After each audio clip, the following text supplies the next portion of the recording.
Hey everybody, it's Ethan McKinley. It's the 2-Minute Terminator, where we break down the Terminator films 2 minutes at a time. I'm here with my eminent co-host Ellie Fitzgerald. Hi. And with us, we are greatly honoured to have another Minute Show joining us this week for our, hopefully it's not a patchy all-star week. We've got 2 down. We've got 3 more to go. The amazing Kyle and Brady from the Ghostbusters Minute, who I've got a bone to pick on the last episode with you guys. A bit of trivia I didn't know. Oh, God. What did we say? Ethan's been doing his homework. Say hello to the world. Say hello to our 7 listeners. Hello. Yes, Ethan, Ellie, thank you so much for having us on. We really appreciate it. Welcome. It's a pleasure. No, I'm noticing all this uniting of the minutes all over across the board. So I was like, we should do this. Even though we're the old ones out because we do 2 minutes. Yeah. What made you guys want to go with Terminator? I assume Ellie. Who is she? Ellie's really into Terminator, and Terminator Genesis started last year. I think we were the first ones out of the gate after Star Wars Minute. I think there was just Star Wars Minute, and you were like, Ellie, there's this podcast, and what they do is they break down the film in a minute. Like, we should do that. And he was just like, you love Terminator, I love Terminator. Let's make Pims. Yeah. And I don't think I quite realised what I was signing up for, because obviously there's so many films. There's the Sarah Crotch. Sarah's Crotch Chronicles. That's on YouPorn now. You don't need this podcast. No, it's X videos. Oh, okay. You're not down with the kids anymore, Ethan.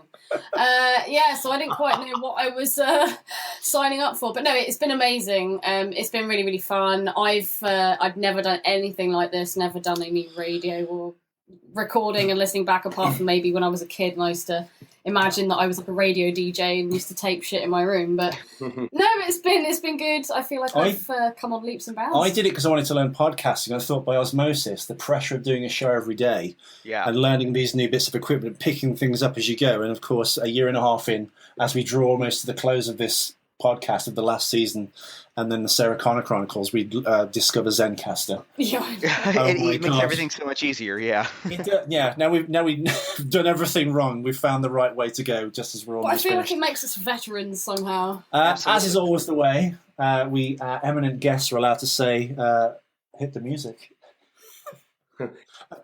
Basically, you guys say, "Hit the music." Oh, sorry.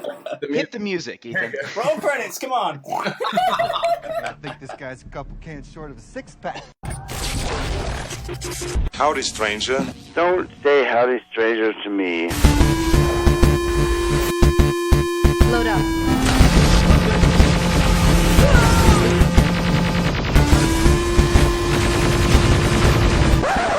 You didn't do the 4th. Thank God.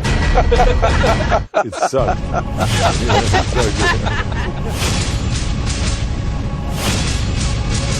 Okay. Yeah. No. It's we're obviously listeners with Kyle and Brady from Ghostbusters Minute. What started you off on this minute track, and why Ghostbusters? Honestly, it was the same thing. I tuned into Star Wars Minute, which I had heard about through the podcast James Bonding. And I listened to that. Yeah, it's great. And so they mentioned Star Wars Minute and kind of gave a rundown of what it was. And I came into it kind of late. And I mean, it was just episode after episode after episode. I must have listened to 10 a day to try and catch up.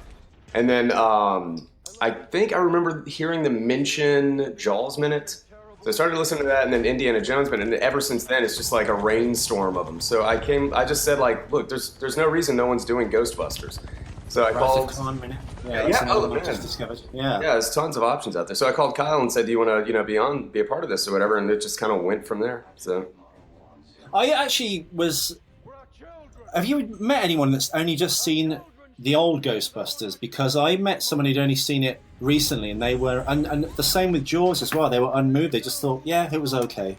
Yeah, I had a guy that I worked with for a while who had never seen Ghostbusters, and everybody in our crew was constantly joking around with him, like, hey, you have to see this movie. You can't be a relevant part of society until you've seen Ghostbusters. And it was kind of the same thing. He saw it and he was like, yeah, that was pretty funny, but I wasn't as moved by you as you guys were. And I think it's one of those things where you kind of have to like grow up in it. Which Ghostbusters is Brady and I have found that comedy kind of fits the time it was made.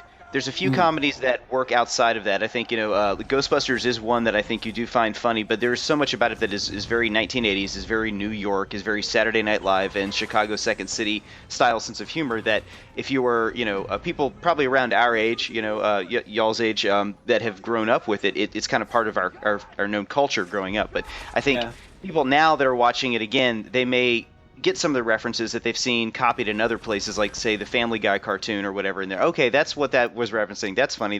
Bill Murray's performance is funny, but it is kind of a thing that's of a place and time.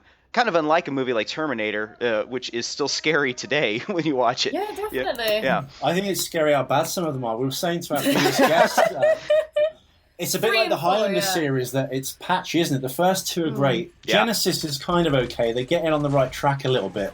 But I think that's more to do with the fact they kind of, like Back to the Future 2, to go to earmark another minute show, you kind of go back into the first movie from a different angle. Right, yeah. It's kind of what they've done with this. They've remade the kind of first movie. It's like, oh, look how they recreated Arnold and stuff. But yeah, 3 was like a cartoon, isn't it? It's like a parody of the Terminator films. 3 was so bad. And 4's kind of strange. It's got good bits, but like the color palette, and it's done in the day, and it's strange, and I think if you take in it. if you take 3, Salvation, and Genesis, and take the best parts of those movies and put them together, you have something that's maybe equal to 1 or 2. But there's so much, like you said, cartoony, jokey stuff in between. Which I think when I saw it in the theater, when I saw Terminator 3, I thought the talk to the hand stuff, I kind of chuckled a little bit. But then when I thought that back was out of style in 2003, though. That was like late 90s Jerry Springer stuff. So it's like, who wrote this? Yeah, exactly. But that chase scene with the crane through the city, I still think kind of holds up as like, okay, that was that was cool. I'll give Terminator 3 this. It definitely went into it knowing like, okay, there's no way you can top T2 or T1 Terminator for that matter. So we're just gonna go do our own thing. And I don't. Yeah, it's not a great movie by any means, but I'll give it to them that they didn't try and tread the same. Are you guys going to progress with your show to 2 and then maybe the lady version, which I think now it's okay to go? I was going to say, have you seen the horror that is the new Ellie hasn't. I have. I was disappointed, but I think... As soon as I found out it was an all-female cast, Ellie is the most anti-feminist girl I've ever met. It's great.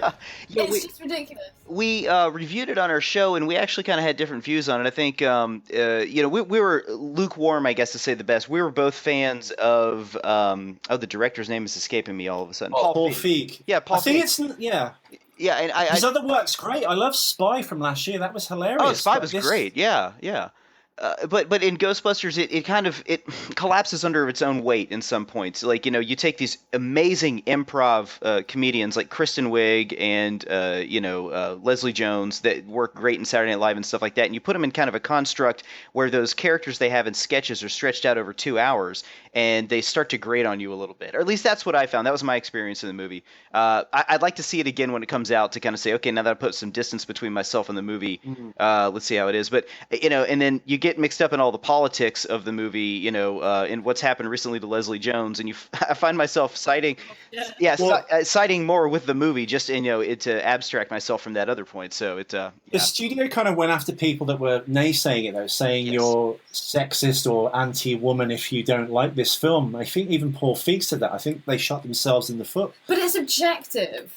I think the flipping of the paradigm of all the men in it are complete morons wasn't the right thing to do with Ghostbusters, because if you're going to kind of do the opposite of that, like if you remade Roadhouse as a comedy, when all the men were like buffoons and himbos, Roadhouse would be a better fit for that, or like a Commando. Ghostbusters wasn't really that sexist, was it? To kind of shooting the ghost in the dick at the end to defeat him. Telling me that. It was very bizarre. If you release and it felt like now, a Scooby-Doo movie as well. well. You release a film now, and a dude shot a chick in the fanny, that'd be it. The internet would break. Fanny means African America. Done. You mean that'd be a great porno. The front bun. The fanny is the ass in America, Ellie. Come on. Oh yeah, no, don't worry. We know what you're talking about. We got you. I could have used a much cruder. It had the special effects quality and the look of like I said, a Scooby-Doo film. It kind of didn't have any weight to it, and it didn't feel like a New York movie. And the special effects weren't that great. The old Ghostbusters, for all its faults, the optical effects by Richard Edlund were really great, and I think it feels like a New York film. I think Right. Spider-Man, the first one, tried to do that. We're like, hey, buddy, we're from New York. They didn't quite get it, but Yeah. it's such a great New York movie. Yeah, and really, I want to say the new Ghostbusters, they shot the majority of that in, I'm sorry, the 2016 Ghostbusters was actually shot in Boston. And, you're absolutely right. There's a feel of a movie that is tied to the time and place. The two Dark Knight movies, I think Batman Begins and The Dark Knight, were both shot in Chicago. And they have a feel. The last one, they went to Pittsburgh to shoot it. And for some reason, you can feel that it's a different Feels city. odd. And It's something's not matching. It's like you wouldn't take a James Bond movie and then, go shoot it like in middle of Los Angeles. Like you need aspects that are like on a global scale, or in London in particular. It's strange that stuff like that you actually feel it, because if you look at a skyscraper, it should look like a skyscraper, no matter where your generic skyscraper, but you still feel it in the movie, and it makes that big of a difference. And I think personally that's why The Dark Knight Rises kind of falls off for me, or that's one of the reasons is this. It's the inconsistency with location. Yeah, and might I add, the first two Terminator movies are Los Angeles movies. You can tell it's Los Angeles. It has that mix of like, Mexican influence and then American influence. That Western feel to it. Terminator Genesis was shot largely in sound stages in New Orleans, like it's green screens. That's right. It feels like it does not have a time and a place, as opposed to like Terminator 2 is like as LA as it gets for that time period. Speaking of movies that have like an LA feel, I don't know if you guys have ever seen the movie Heat with Al Pacino and Robert De Niro. Al Pacino. Well, actually, Got a great ass. the production designer on Terminator Genesis did the production design on Heat, and so I don't know. It's just ironic that we're talking about kind of the connection. Oh, right. Okay, I didn't know that. Yeah. So, yeah, we've sent you a random clip. Our last guest hadn't seen the film and very kindly saw the film the night before. We didn't have to go that far. I thought it would have been funnier if he'd just seen the 2 minutes and was just trying to bungle through it. That's Well, that's commitment. what you wanted me to do with You guys have seen the film or not? It doesn't matter if you haven't. Yeah, I have. I think it's streaming on Amazon Prime here in the United States right now. So a couple of weeks ago, I was bored in a hotel, and I watched this movie, and I found myself slipping in and out of it. There were some parts that I thought were really clever, and some parts where I was checking my phone to see what was going on. So, Did I get a hooker or watch Terminator Genesis? What should I do? yeah. Actually, I don't know if it'll ruin anything for you. A friend of mine, because like Kyle mentioned, they filmed. I'm sorry, there's a fire truck. That's the atmosphere. It does. It really does. I can imagine like some scene down on the Bronx or something. So, like Kyle mentioned, they filmed some of Terminator Genesis in New Orleans, which is about an hour away from where we live. And a friend of mine is an extra in the scene when John Connor's giving his big speech. And he said that they got everybody, all the extras suited up. They got the lighting set and everything. Jason Clarke comes in, stands on the little thing, does his speech, and rolls out. Like, got right back on a plane. And, Really? Oh no, because I'm an actor. Although I've taken a year off because my agent was fired for having a crack cocaine problem, and then they got rid of all the clients he represented. Me being True one, story. I know, true Hollywood story. But yeah, I've been on sets where a leading actor will have a stand-in, and basically have the person there is kind of the same shape and build. He's in an exact replica of the costume, and they will light. You probably guys know this. They light the scene, have it perfect. In fact, David mentioned that. My friend David Ajola is in The Dark Knight with Heath Ledger.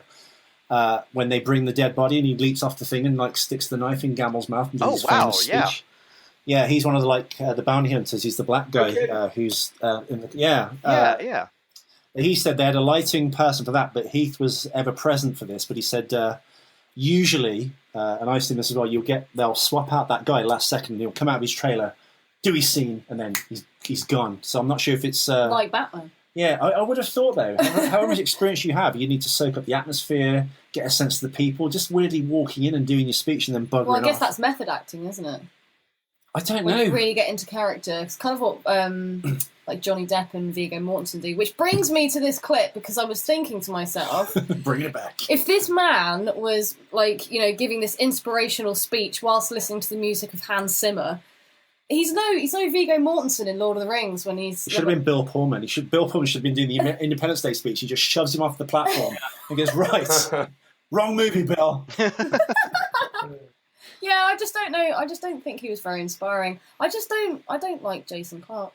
You know, he's very good at what he does, but there is nothing about him that really inspires you. You know, No. I think it was really great in the Planet of the Apes movie, and he's kind of like a solid actor you can get into coming and do some stuff. But in this movie, the performance is very strange. There's some things that I don't know how much spoilers you want to get into, but they go some very daring places with the John Connor character in this movie. Yeah, no, I completely agree. And I felt that Jason Clarke was Well, that's not really a spoiler. Sorry to cut you off, but we complain about this. They reveal it in the trailer that he's a Terminator. Right. Yeah, I mean, that would have blown my mind if I had seen it in the movie. Same. But yeah, it was very strange that they put that in the marketing up front. So, Brady, do you know what we're talking about here? No, fill me in. So basically, later on in this movie, it turns out that I think Matt Smith shows up as Skynet as a character, and actually like steals away John Connor and turns him into half Terminator. But he's still sentient. He still has his own personality. But he's been convinced now, like brainwashed, that the Terminator route, the Skynet route, is the way to go. But a bit like Scientology. yeah, exactly. Yeah. He's now operating Thetan 9, so he's here to bring us all over to L. Ron Hubbard. Yeah. Wow. Yeah, it's no, but I agree about the performance. It was actually the last guest Jim mentioned before this scene happens, when he's talking to Kyle before he does this speech. He's acting in a very kind of strange, suspicious way. The way he does after he becomes the like he kind has of a hidden agenda. the nanobot Terminator John Connor later in the film. I'm not sure if it was shot out of sequence or he'd not been told that was what was happening to him, or that was a secret. I don't know. But he was acting very bizarre in the previous scene. But were there ever any other actors that were put up for this role? Because I just even looking at him, I just don't see John Connor at all. I think he's meant to convey some kind of charisma that people would follow regardless, wouldn't they? I'm not sure. I mean, Jason Clarke studied Steve Jobs for this role, basically. Really? Huh. Yeah, apparently watching his kind of like Apple speeches, like rousing the crowds. That's and like so his weird. behaviour. But it seemed like a strange person to kind of. Is he trying to say that Skynet is like on par with Apple?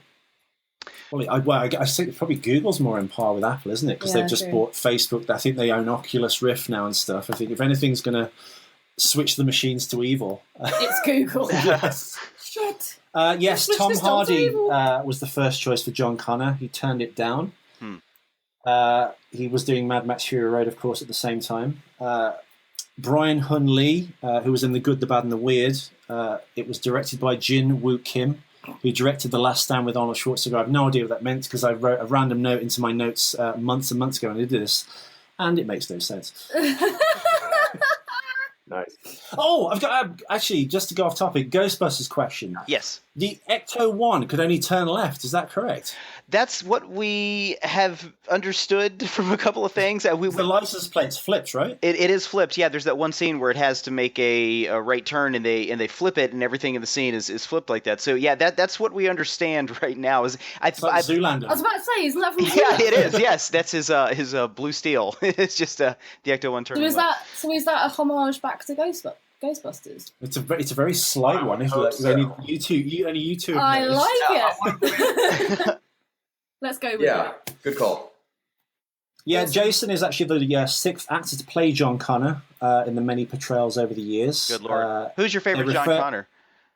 Oh, I'd have to say Edward Furlong, and then second, the guy that's in Terminator 2 who gives that steely look, who's only literally in a flashback. I think out of all of them, he's the best one. You literally see him for 5 seconds. Have you guys seen the delete or alternate ending of Terminator 2 where they're in Washington years later? She's got the old lady makeup. It looks like they've sellotaped egg cartons to her face. It's terrible. Was that the John Connor guy was in that scene, wasn't he? He is, yes. He's the Senator John Connor. It's the same actor, but he was like a male model / actor. I think he dated Streisand or someone back in the day. He was just wow. I think he was just one of the people on that kind of Coke party scene in the 70s of Studio 54. Mm-hmm. If I remember correctly, back to the second season, he's not really an actor. That's why he didn't get to reprise the role in the third or fourth. Do you know what I thought was great about him, though? He almost looked a bit Michael Bean-esque, which would make sense. Which because would make him. That's maybe why Cameron picked him. But I think that's my issue with Jason Clarke in this. He looks nothing like any of the other John Connors. He's got curly hair. He's quite like he's kind of a man of the moment. He's like a character actor of the moment. That's probably why he's been picked. Yeah. And he's good in other stuff. He looks like a bloody stockbroker. Like, God's sake. who said it? Was it Kyle or Brady? You just mentioned that he was good in Planet of the Apes. Yeah, that was me. Kyle. Yeah, I really like him in those movies, and he seems like the kind of guy, like, if you want to get the job done, he's going to show up on time. There's not going to be any drama on the set. He's going to know his lines. You get a Jason Clarke, you know. Yeah. It's just kind of solid guy that you can count on. Solid performance. What do you think of Emilia Clarke? We've not got to her yet, but I mean, she obviously plays Sarah. Is she the best Sarah Connor? My favorite Sarah Connor's got to be Lena Headey, and I don't know if that's a controversial statement given how good Linda Hamilton is at it. I'm just a huge fan of the Sarah Connor Chronicles. That's why. See, we're hearing this. What's the series like? Because we've not actually seen it at all. Oh, because it was cancelled after the second season, right? But it's apparently very good. It's very good. It takes the ideas that Terminator puts forward, the whole, we have no fate, but the one we make, artificial intelligence. It's an idea show, which is great because one of the things that makes the Terminator series so fantastic is it's got this awesome action on top of these philosophical questions.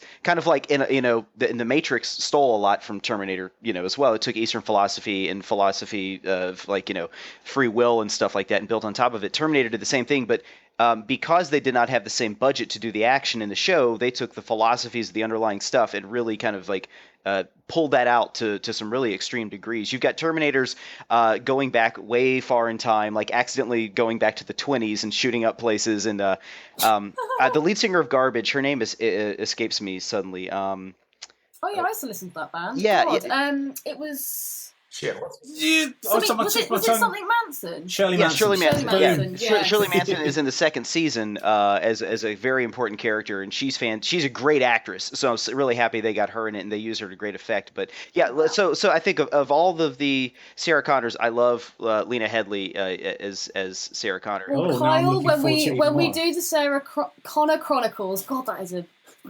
minefield for your mouth. Kyle, Sarah Chronicle. we blow it. We should call these guys and get them on so that they can absolutely bequeath we'd love to their knowledge to us. Yeah, absolutely. Brady's not seen it though. I kind of like the fact. No, I'm. That's fine though. I think it's good because it's just like I really wanted to go on a show, show, but I've seen all the films and just fumble through and pretend I've seen it. Yeah. Like I'm like so full of shit as it is. So like I don't know. That's how I got through. That's me on the 2-minute Terminator. I don't know what the fuck I'm talking about.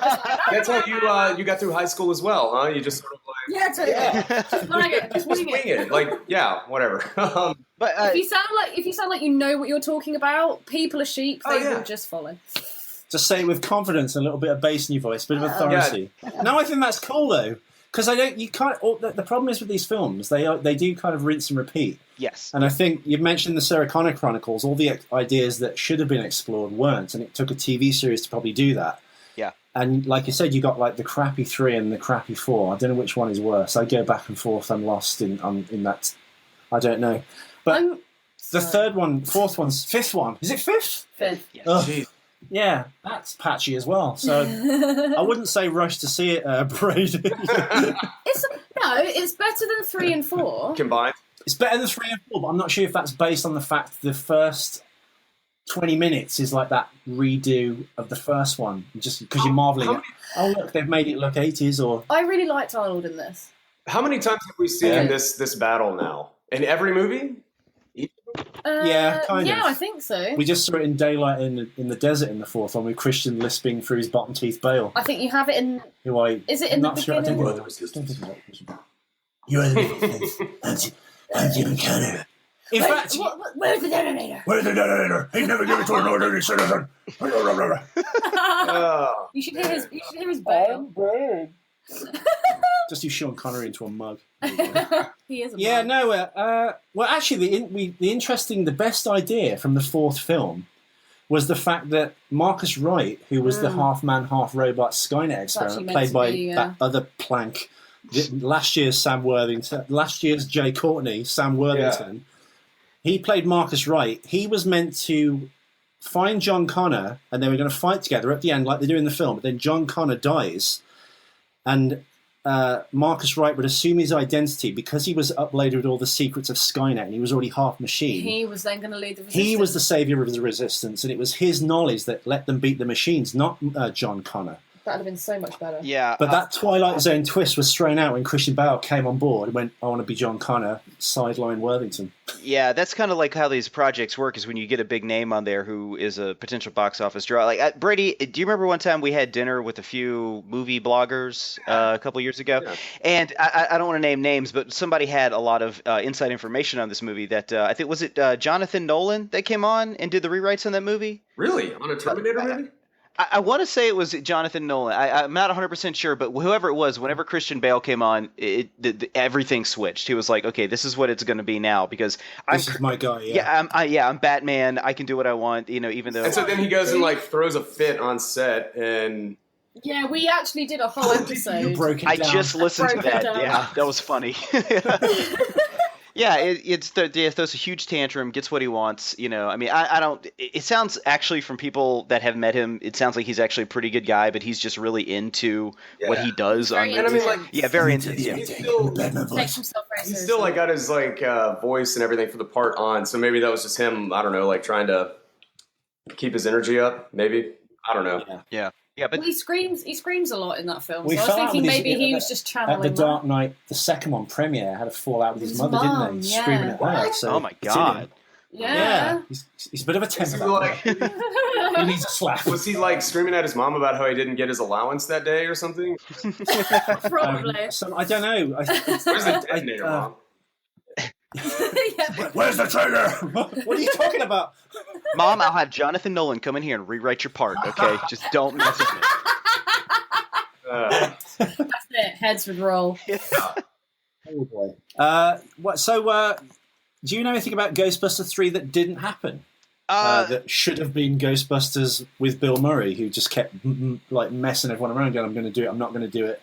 Wore the Ghostbusters outfit to the MTV Movie Awards, presented awards, kept teasing us. We've heard a few things. We've heard that there was at least a draft of Ghostbusters 3 out there by a couple of writers from The Office, which involved Bill Murray's character, Peter Venkman, dying at the very beginning, and then he would spend the rest of the movie as a ghost, which is a very bizarre idea, but it would probably be pretty funny to have him there. And then there was, I think, a version where they get sucked down into a hell version of New York, and they're trying to fight their way out to get back to real New York. And you can kind of see some of these ideas in the new movie. There's they go into a spoilers for the 2016 Ghostbusters. They get sucked down into a hole in the end, and have to fight their kind of get their way back out. But I don't know really if those would have been good movies, the ideas they had for number 3, because the Ghostbusters works its best when it is about these 3 or 4 kind of loser guys with their backs against the wall trying to use their use their brains to figure a business way. I guess they were blue collar. They were plumbers or electricians, weren't they? Fighting these extremely kind of obviously paranormal, these fantastical things. And it was that kind of I think Hellboy had that flavor where you got this blue collar guy.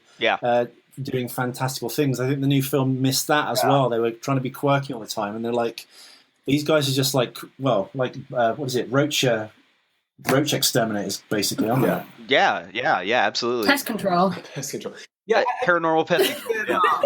That might be part of why there's been some hesitation to pursue a Ghostbusters 3 for so long, was that I think some of the ideas were just too ambitious, and it was going in more of a special effects driven action direction and less of a quirky comedy like you saw the first half of the original Ghostbusters.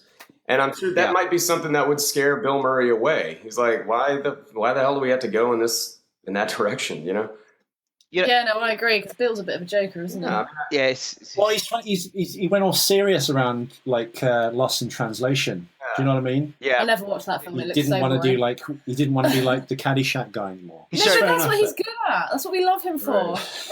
Yeah, he started working with Jim Jarmusch and Wes Anderson and all these highbrow directors, and he turned out some fantastic stuff. But I do kind of like him having both, feet in both worlds. Like Spielberg, he's like our history teacher now, isn't he? But I prefer him when he's doing high adventure. He's this is how things used to be in America. I can't ever think of Spielberg without thinking of South Park. Yeah. Have you guys ever watched South Park? Oh yeah, I'm a huge South Park fan. Yeah, it's amazing. Yeah, it's the episodes where George Lucas and Steven Indiana Spielberg Jones. You're looking Indiana nice. Jones in 3 different scenes. Oh. What's that film with Deliverance. Deliverance? Yeah. Oh, what a Dude, scene. when is somebody going to do Deliverance Minute? Yeah. Exactly. Oh my god, that's You'd have amazing. everyone fighting to do the Squeal Piggy song. Oh, when it goes in. Wow. Ethan, he enjoyed that far too much. He did. I have some notes on this particular 2 minutes. Okay. We We won't keep you long, guys. Don't worry. I know question. you've got to run off somewhere. So. Question, guys. It's almost kind of like the Trojan horse thing that they've done, where they send the vehicle in and it's got a dummy, non-functional Terminator in there. No, he's functioning, but he's tampered with his chip, and that's what he zeroes in on. My only question about that is the chip is in the side of his head and not in the top. Like 2 questions on that. 1, where would they find a Terminator to then defunk it or whatever? 2, I would have thought that Skynet or the Terminators would have like X-ray vision so that they could just look straight through that vehicle and see that there's actually humans in there. Yeah. Zeroing in on the chip is a little bit weird when they could probably detect a human skeleton versus the metal human skeleton. life. Yeah, exactly. Oh. I'm glad you agree. Well, he kind of does. He just scans the Terminator and sees there's something afoot. Yeah, but they would just scan the whole... You see the lasers going over the whole vehicle. Yeah. And I would have thought that would have raised some All alarm. right, okay, because Michael Biehn isn't playing Carl Reese and the real actors that everyone knows and loves, the machines just overlook it and go, this is nothing to worry about. Seems legit. Yes, Joey Courtney, he doesn't register He's with not anything. through. Human machine. Just let him otherwise. through. This he's worthless. There's some wood in there. What is it? Oh, it's Joey Courtney. Something suddenly comes to mind. I'm sorry, I don't mean to cut you off, but I think I might actually have an answer for that question. I was wondering, why is there a vehicle that a Terminator is driving? It seems like all their vehicles are Terminators themselves, the hunter-killers. That's a really good So point. I'm wondering if this is a truck that's supposed to transport humans. So if it had looked through and seen, humans in there, it might have said, "Okay, you're transporting the cargo." And that's why I don't know. But you know what? It's on the movie. Kyle, thank God you're on this show. Ellie, you're fired. Welcome to your Terminator Minute with me and Kyle. But it's on the movie to get that information. Brady, let's to go on us. holiday. I know. Dude. Gotta get some drinks. Let's leave these Screw guys. this. Well, let's clean that one up. You got another note on Yeah, that? one other thing I found a bit weird is how the Terminators, i.e. you've got Arnold Schwarzenegger, the frame of Arnold Schwarzenegger, why is it that they're kept hung up like animals in a butcher's? And frozen. They're just hanging from the ceiling. I can understand why it's in a cold environment because they want to keep the skin fresh. But why are they all hanging from the ceiling? I would have thought they'd be in pods, almost like the Borg or something The like Matrix. that. Or Right. the Matrix. Yeah. So they'd be almost charging or something. I don't know. I think in weird. Cameron's original concept art, they were just hanging up on racks. And that's why you see in this film the time displacement equipment, which they ripped off the design for because it was dumped from Terminator 2. They used it in Contact, those spinning rings. Oh, yeah. That was Cameron's design for the time machine in Terminator 2, but they couldn't use it. They didn't have time to shoot the sequence, and they didn't have the budget to shoot getting the Terminator, reprogramming it, and following Robert Patrick through, which they're kind of replicating this scene. And I think that's why Cameron likes this film, because they basically remade the bits he couldn't make I was going to ask with that spinning ring design. what are Cameron's thoughts on 3, 4, and 5? Well, we can actually tell you what he thinks about 5. Have y'all heard about that? Yeah. Yeah. We did an entire show on it. We did, he was like, it's amazing. We thought he was bribed. As they were stuffing He was money into his front either pocket. bribed or on acid. That was our conclusion. All right. Yeah. He was wearing he had a paisley shirt on. He Yeah, really I did. know. Oh, well, there you go. No, You know, with Jim Cameron, I kind of feel like he's in this position that Stephen King is in now, where Stephen King only praises the work of other horror writers. If he doesn't like something, he just doesn't talk about it at all. I think Jim Cameron's in this position where, we know it's been well documented. He was kind of a difficult guy to work with. After Avatar, he's got more money than he ever needs. What is it going to do? What kind of good is it going to do him to talk bad about anybody? So when he came out and said hey, this movie's, it's got some good stuff in it, I took it as hey, I like James Cameron. That guy knows what he's talking about. I should go see this movie. And then it really bothers me that lately he's been talking about the Neil Blomkamp Alien 5 movie and saying a lot. He's like, oh, the script is fantastic. It's going to be great. And I was like, oh, that sounds awesome. Oh, wait a minute. No. You told me Terminator Genesis was good. So I think I was going to say, based on the fact it's homaging him again, I'm sure Neil Blomkamp is honouring the continuation of the Alien story. That's why he probably said it's good. yeah. The same with this, isn't it? They've kind of they've redone the future war scene, but they've made it look, I guess, like his design aesthetic, kind of. Yeah. Even though the design changes on the HKs, I don't much like. I don't like the HKs in this. Yeah.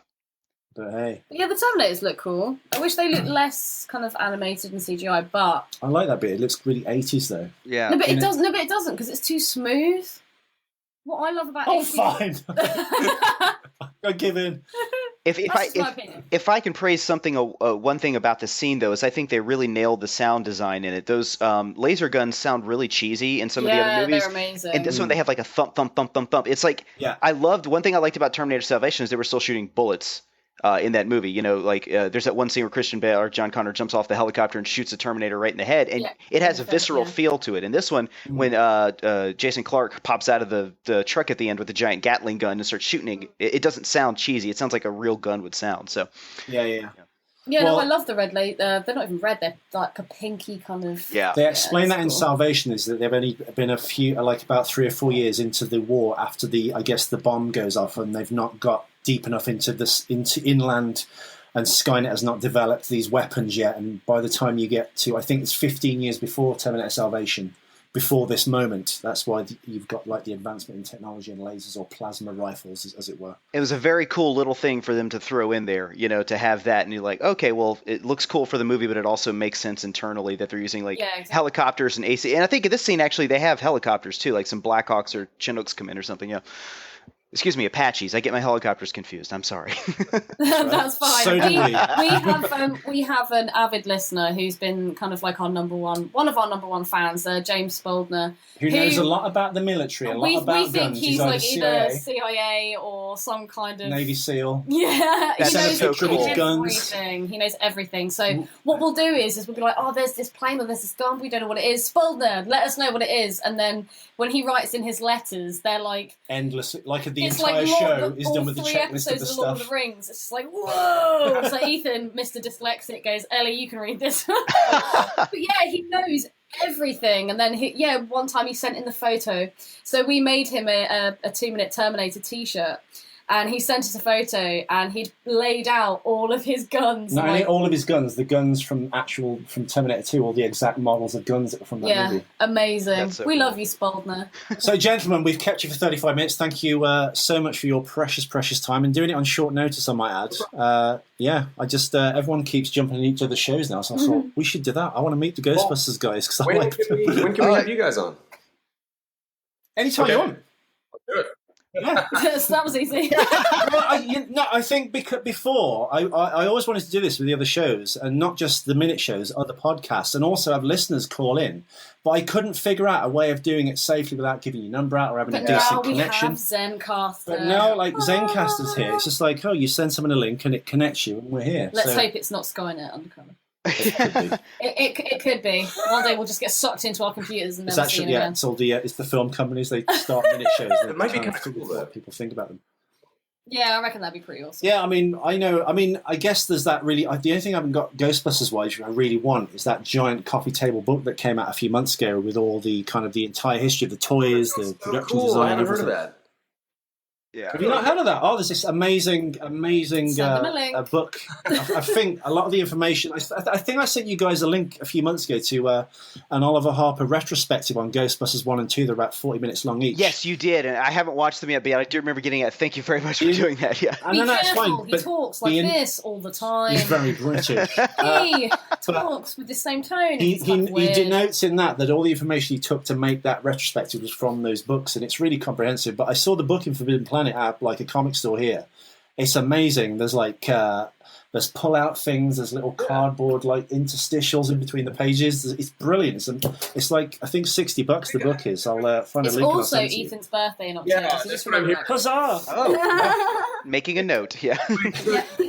But no, I'll happily come on. I love Ghostbusters. I even love Ghostbusters 2. Yeah, Ghostbusters 2 is weird because Brady and I are kind of the same way. Like, there's parts of it that we think are fantastic, and then there's parts that are like, well, this is dull. But Ghostbusters 2 is not a bad movie. I think it's a misunderstood movie. And the guy that plays Vigo, do you know about his kind of life story? The kind of like, he's a wild dude. Yeah. Wait, no. But no. Huh? Oh no! Sorry, Brady. Real quick, totally off topic too. El, were you saying a minute ago that the guy who does the video puts on this like really? That's just his voice.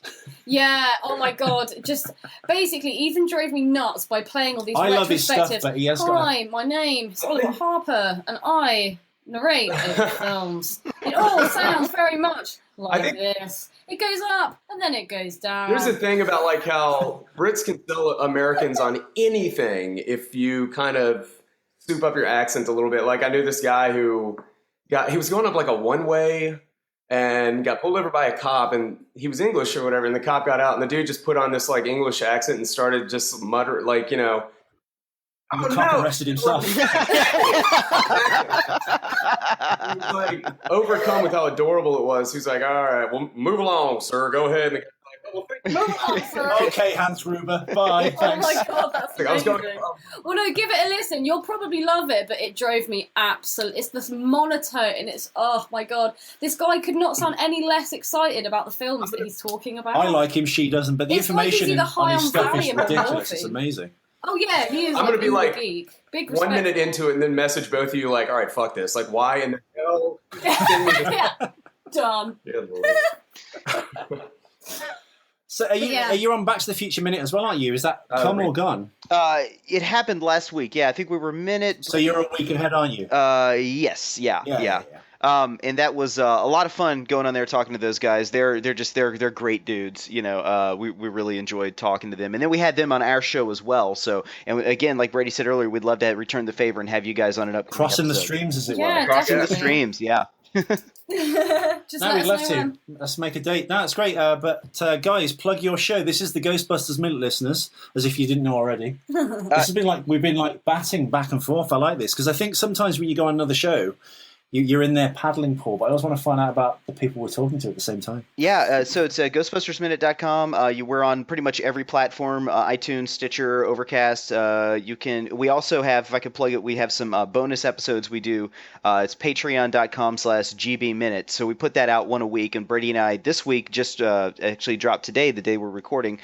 We reviewed the soundtrack to the 1984 Ghostbusters and went track by track and kind of talked about the history of each song, and that turned out to be a lot of fun. Yeah. So, we really love doing this. And one of the things that Brady and I are always saying is that the other Minute by Minute, Movie Minute podcasts it's such a supportive community. Like there's no, I wouldn't say there's any competition because there's nothing we're all vying for. You know, we're all pretty much here just because of our love of movies. So to come on and talk about something like Terminator, which Brady and I have. We don't do Patreon. Like we should get on that. Yeah. We just do it for like the fun. Yeah. Yeah. No, I mean, I never think we're good enough to ask for money. Well, it's because when we started this, it was for you to practice for your other podcast, and for me, I was just like, yeah, okay, I'll talk about Terminator. not realizing I would actually have 7 to talk years about from now. Terminator. yeah.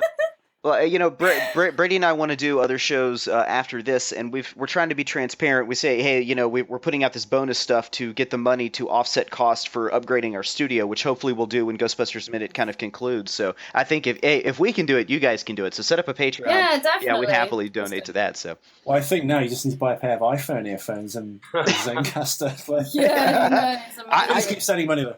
I'm impressed. Those things sound really good. So maybe Brady. I mean, you should guys move can't over. see it right now, but I'm like having to arch my back to lean over to speak into my like monitor microphone. But I tell you what, go ahead. But you sound clear as a bell. Are you both in the same room Great. together? No, we're actually a couple of blocks apart. We live about a neighborhood apart, so we're not too far away from each other. God, that's incredible. So how are you both on Zencaster at the same time?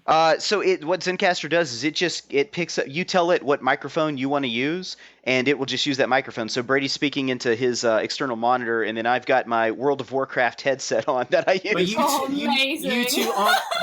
two aren't in the same building together. No, we're Holy shit! You guys, I wish you could see his face right now.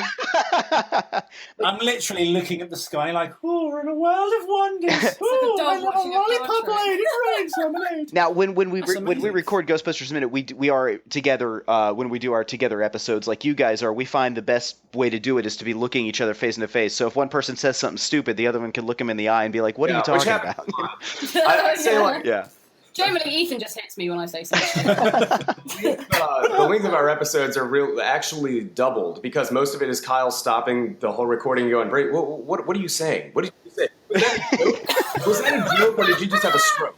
So that's why yours sounds professional, and ours is like I was this. going to Like, say, you just hear two Ethan go, bungling idiots. Ellie, what the bumbling hell are idiots. you going on about? Can we bring it back to Terminator, please, and stop talking about your horrific We have no past? edits. Yeah, if you want to know the trials and tribulations of Ellie's past, go to the Terminator 2 season. That's Oh, it. God. If you want to go off the reservation. I think that's when I got scared when I realised that people are actually listening to this. Yeah, we got listener mail no. going. We like it at the end when you did the 10 minutes about your lives. Oh no! But yeah, that won't stop. Oh. Well, I think 3 was out good. Oh, Yeah, I know. Everybody be quiet. I got sorry. scared.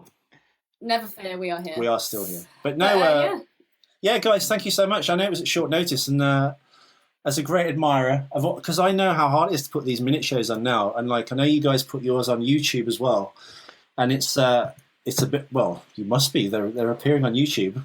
That's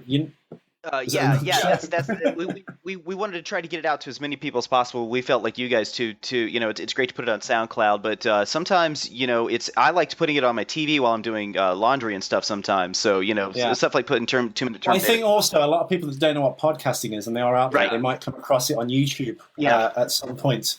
So it's just a safe space to leave it. But we're switching to Podbean, I think, because I think. Yeah, 2 friends, they run a show called The Master Debaters, and they said their downloads went from a few hundred on SoundCloud to thousands on Podbean, because it's like a more of a broad If I'm not mistaken, I want to say Jaws Minute is on Podbean. It's that and Libsyn. They're the ones to kind of have it on, because it's more of a community apparently, and people will see you there. There's whereas more like people that are aware of SoundCloud, podcasts there's as loads of well. fake people start following you, and you click on their thing, and it just says get more plays with SoundCloud, and it's like not a real person. So it seems like the numbers get fudged on SoundCloud. I'm not sure, but we're talking shop. Sorry, listeners. I think we'll look into that, but yeah, thanks for having us. This has been a real fun time, and absolute pleasure. Yeah. I'll jump on any time. Yeah, you guys can come here anytime. Yeah. Whether Brady's seen it or not, I think it's fun that he hasn't. In fact, don't see it. Don't Brady. watch it, Brady. Just follow it. Just follow it. I'm really going to go on Brady. a podcast. Right? No, I haven't seen it. Well, yeah, no, thank you guys so much. And we'll give you a holler, I guess, right here in a minute and see about getting you guys on the show. Yeah, definitely do it. All right, brothers. Awesome. Well, let's let them sign out with our slogan / catchphrase, which we obviously didn't invent ourselves. Go for it, Kyle. And what's the slogan / catchphrase again? Sorry. You bastard! No, we just said. It's tune in tomorrow, and no, what do we say? It's hasta la vista, baby. Oh. My God! I don't know either. Am I the only person that's dedicated to this? Yes. Okay, here we go. Hasta la vista, baby. Oh, yeah. There we go. Thank you, everyone. Ghostbusters Minute. We love you. That's the name of that show, isn't it? Oh my God. Anyway, signing off.